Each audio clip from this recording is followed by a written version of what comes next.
Jangan kamu remehkan hamba Allah, karena di situ ada wali-walinya. Siapa tahu yang kamu remehkan itu adalah waliullah, maka engkau akan binasa. Nah, ada tanda-tanda yang mengarahkan kita bahwa itu makin mendekati waliullah, makin mendekati, bukan memastikan. Disebutkan dalam kitab Al-Ilmun Nibras, ini alamat-alamat yang mengarahkan bahwa itu ada kemungkinan hamba Allah itu seorang walinya. Nah, disebutkan di dalam kitab itu, apabila pada diri seorang hamba itu ada salah satu di antara tiga, maka orang ini bisa kita i'tikadkan bahwa orang ini adalah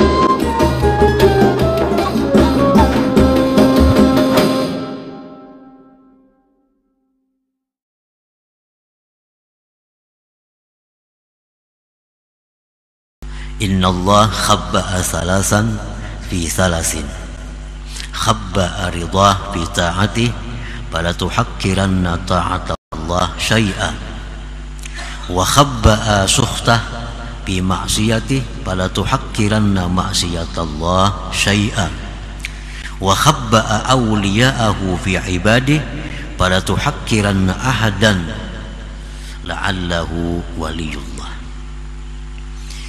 Sesungguhnya Allah Subhanahu wa ta'ala menyembunyikan tiga hal dalam tiga perkara. Pertama, Allah menyembunyikan keridhaannya di dalam taat. Allah menyembunyikan keridhaannya di dalam taat. Artinya di setiap perbuatan taat itu ada di dalamnya keridhaan Allah. Baik taat itu besar, taat itu sedang, taat itu kecil, pokoknya dalam taat itu ada terkandung keridhaan Allah. Maka janganlah kamu meremehkan suatu taat kepada Allah, karena di situ ada keridhaannya. Sekecil apapun taat itu mesti diambil. Artinya jangan dianggap remeh satu taat walaupun kecil, karena di dalamnya itu ada ridha Allah, keridhaan Allah Subhanahu wa ta'ala. Jadi jangan meremehkan perbuatan taat, jangan meremehkan sesuatu yang diperintah oleh Allah, karena di situ terkandung keridhaan Allah Subhanahu wa ta'ala. Misalnya ada duit 1.000 rupiah. Duit 1.000 rupiah ini kita anggap kecil karena kada banyak manfaatnya. Tetapi duit 1.000 rupiah kalau kita sumbangkan, kalau kita sedekahkan, nah dalam duit 1.000 rupiah itu ada keridhaan Allah. Jangan anggap remeh lagi duit 1.000 yang telah disedekahkan itu. Duit 1.000 yang disedekahkan itu jauh lebih berarti daripada puluhan miliar yang ada di deposito kita. Kenapa? Karena duit yang dalam deposito kita, duit dalam tabungan kita, belum tentu ada keridhaan Allah di situ. Tapi duit 1.000 yang kita sedekahkan itu ada keridhaan Allah di dalam uang 1.000 rupiah itu. Jangan anggap remeh sesuatu yang di dalamnya ada keridhaan Allah Subhanahu wa ta'ala. Nah, yang kedua, Allah Subhanahu wa ta'ala menyembunyikan kemurkaannya di dalam maksiat. Jangan kamu remehkan sekecil apapun maksiat kepada Allah. Jangan kamu anggap remeh maksiat sekecil apapun, karena dalam maksiat itu ada kemurkaan Allah. Kemurkaan Allah ini kalaunya menang daripada keridhaannya, kita akan masuk dalam neraka. Ini timbangan amal kita nih, di akhirat ditimbang amal kita sama beratnya antara kebaikan kejahatan sama. Nah, sama. Cari amal lagi, kumpulkan lagi amal kita. Malaikat mengumpulkan sampai di posisi ini sama. Nah, datang amal kejahatan halus saja, kayak rambut diandak ke sebelah kiri, barat ke sebelah kiri. Nah, dengan sebilah rambut inilah kita masuk ke dalam neraka kalau kada diampuni oleh Allah Subhanahu wa ta'ala. Jangan anggap remeh sesuatu amal kejahatan, karena yang sedikit itulah bisa membawa petaka bencana kepada kita. Kalau nya sama aja itu bisa selamat. Kan ditimbang amal, ambil amal kebaikan, letakkan sebelah kanan daun timbangan, amal kejahatan sebelah kiri, amal kebaikan sebelah kanan, amal kejahatan sebelah kiri, timbang-timbang sama. Nah, lihat kebaikan habis, berarti lagi.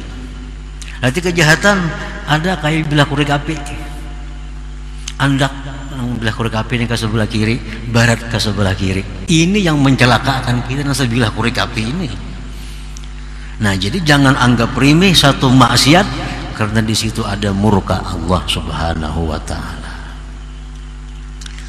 Nah, Allah menyembunyikan murkanya itu di dalam kemaksiatan.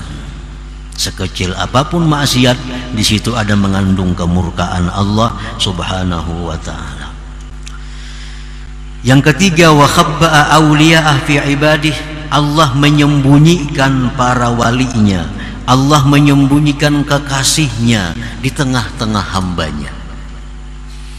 Fala tuhakkiranna ahadan, jangan sekali-kali kamu meremehkan seseorang dari hamba Allah. La'allahu waliyullah, barangkali dia itu adalah kekasih Allah Subhanahu wa ta'ala. Meremehkan, memperinting kekasih Allah itu sama halnya dengan memperinting, meremehkan Allah Subhanahu wa ta'ala. Nah, para muhibbin rahimakumullah, jadi wali-wali ini sembunyikan Allah di tengah-tengah hambanya.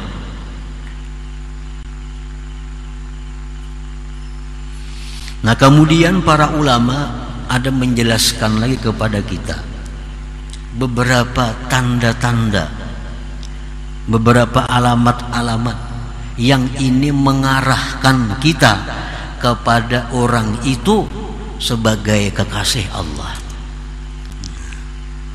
Kan jangan kamu remehkan hamba Allah, karena di situ ada wali-walinya. Siapa tahu yang kamu remehkan itu adalah waliullah, maka engkau akan binasa. Nah, ada tanda-tanda yang mengarahkan kita bahwa itu makin mendekati waliullah, makin mendekati, bukan memastikan. Disebutkan dalam kitab Al-Ilmun Nibras, ini alamat-alamat yang mengarahkan bahwa itu ada kemungkinan hamba Allah itu seorang walinya. Nah, disebutkan di dalam kitab itu, apabila pada diri seorang hamba itu ada salah satu di antara tiga,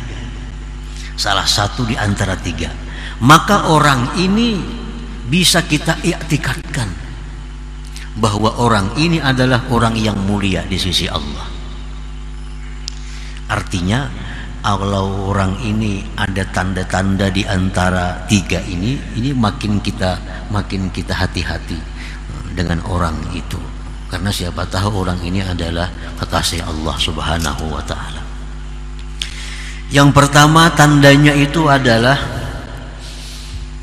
orang ini dimuliakan, dihormati oleh ulama-ulama ahlil ilmul batin, ala ayyi sifatin kan.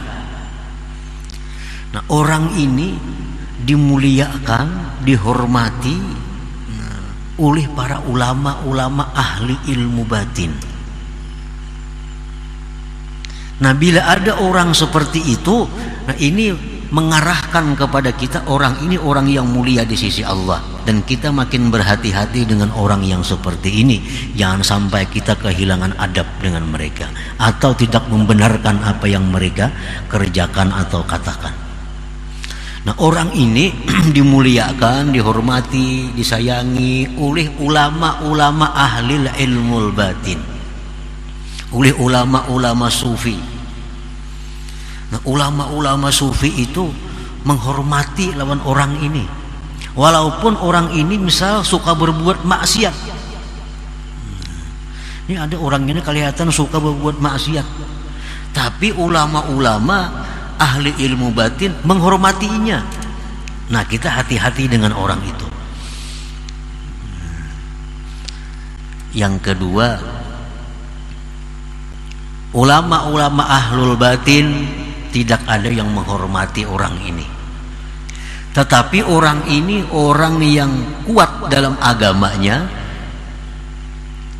dan pada dirinya ada timbul hal-hal yang menyalahi adat, walaupun orang ini kadang-kadang mau melakukan maksiat yang zahir.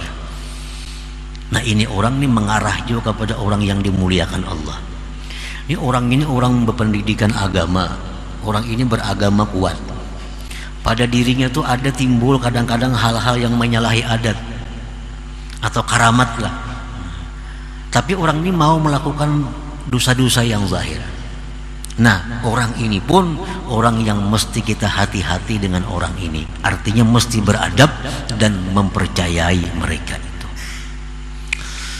Nah, yang ketiga, orang ini kada punya karamat, orang ini kada diakui oleh ulama-ulama, tapi orang ini kada pernah kita lihat, kita dengar berbuat satu kemaksiatan.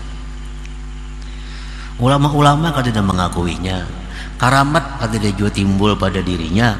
Cuma kita tahu orang itu kada biasa kita dengar, kita lihat berbuat maksiat. Nah, kita hati-hati jauh dengan orang ini, karena siapa tahu orang ini adalah kekasih Allah Subhanahu wa ta'ala. Nah, para muhibbin rahimakumullah, qala ba'du sufiyah wan nasu fil awliya ala arba'ati aqsam. Bermula manusia itu dalam hal menyikapi para wali Allah terbagi 4 macam. Al-qismul awwal hasala lahumut tasdiq bi ilmihim wal ilmu bi tariqatihim wa zawqu li ahwalihim faqad nalu manalu. Manusia yang pertama yang menyikapi para aulia Allah,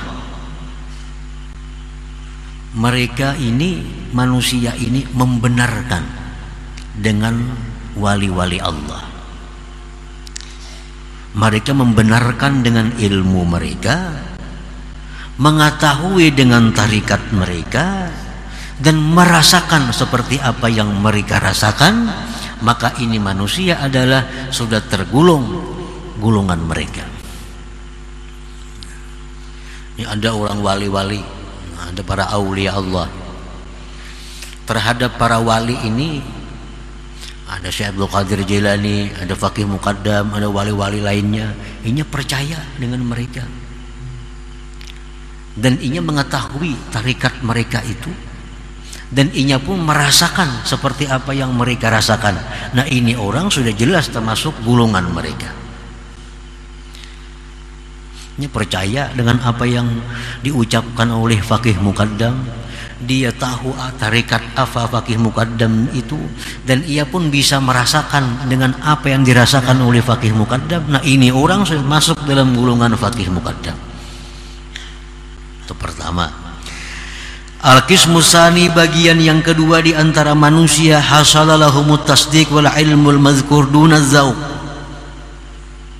Dia mempercayai para waliullah, dia tahu tarikat mereka, tapi dia belum merasakan seperti apa yang mereka rasakan. Ini apa-apa yang dia Faqih Muqaddam percaya.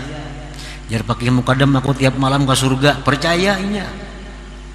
Jar Faqih Muqaddam aku 70 kali sehari naik ke Lauhil Mahfuz, percaya inya. Dan inya tahu tarikat Faqih Muqaddam, tarikat ini tahu, tapi nya belum pernah merasakan seperti apa yang dirasakan oleh Faqih Muqaddam. Nah, orang ini pun termasuk golongan mereka juga. Nah, masuk golongan juga. Artinya selamat ini orang, beruntung ini orang. Al-qismus salis, bagian yang ketiga, hasalalahumut tasdiq dunahuma. Inya percaya apa yang jar para wali. Apapun yang jar para wali percaya. Tapi nya kada tahu ilmunya apa, kada tahu. Apalagi merasakan makin jauh lagi. Jar pakai mukaddam bila orang ka ini akan ka ini nya percaya. Ujar wali ini siapa nama macam ini percaya nya. Jar pakai jar seorang wali malam tadi aku ke Makkah. Subuh tadi datang percaya nya. Nah, ilmunya kada tahu apa, kada tahu ilmunya. Tarikatnya apa kada tahu. Merasakan makin lagi cuma modal percaya. Nah, golongan yang ketiga ini faqad sa'idu wa nalu barakatahum. Ini beruntung dan dapat syafaat berkat mereka para wali-wali itu. Al-qismur rabi, bagian yang keempat, lam yahsul lahum minas salasah syai'un. Nah, bagian keempat ini orang yang kada percaya dengan karamat-karamat wali itu. Kada percaya, apalagi merasakan, apalagi mengetahui tarikatnya, ini kada percaya. Apa yang ada dalam kitab-kitab manakib bahwa si wali ini dia sehari semalaman bisa keliling dunia, ini kada percaya, kada mungkin, kada masuk akal jadinya itu. Ada kisah-kisah para wali, ini kada percaya. Nah, orang seperti ini percaya kada, mengetahui tarikat mereka kada, merasakan apa yang mereka rasakan kada juga. Hadza yuhramu barakatahum, ini orang dicegah berkah mereka, kada akan dapat berkah mereka.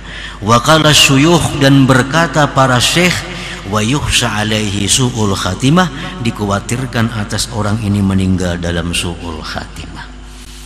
Kalian mempercayai Ujar Abdul Qadir Jailani, Syekh Abdul Qadir, siapa yang mengamalkan amalanku mati ke surga. Aku udah percaya nih tuh. Jangan Nabi mendakan aku percaya, ujarnya umpamanya nih. Ini orang dikhawatirkan kena matinya dalam keadaan su'ul khatimah. Kada percaya dengan kekasih Allah sama dengan kada percaya dengan Allah Subhanahu wa taala. Nah, para muhibbin rahimakumullah. Nah, jadi kesimpulannya bahwa para wali-wali Allah itu dilindungi oleh Allah, ditutupi oleh Allah, kada diketahui oleh makhluknya, kada diketahui. Bisa Allah beritahu makhluknya ini bahwa si A itu wali Allah,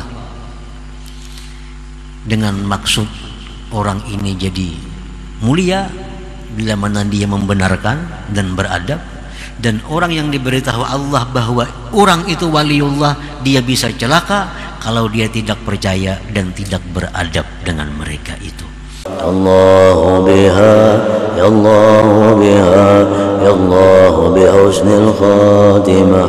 Wa ya ayyuhar rajun minhu syafa'atan sallu alaihi wa sallimu taslima.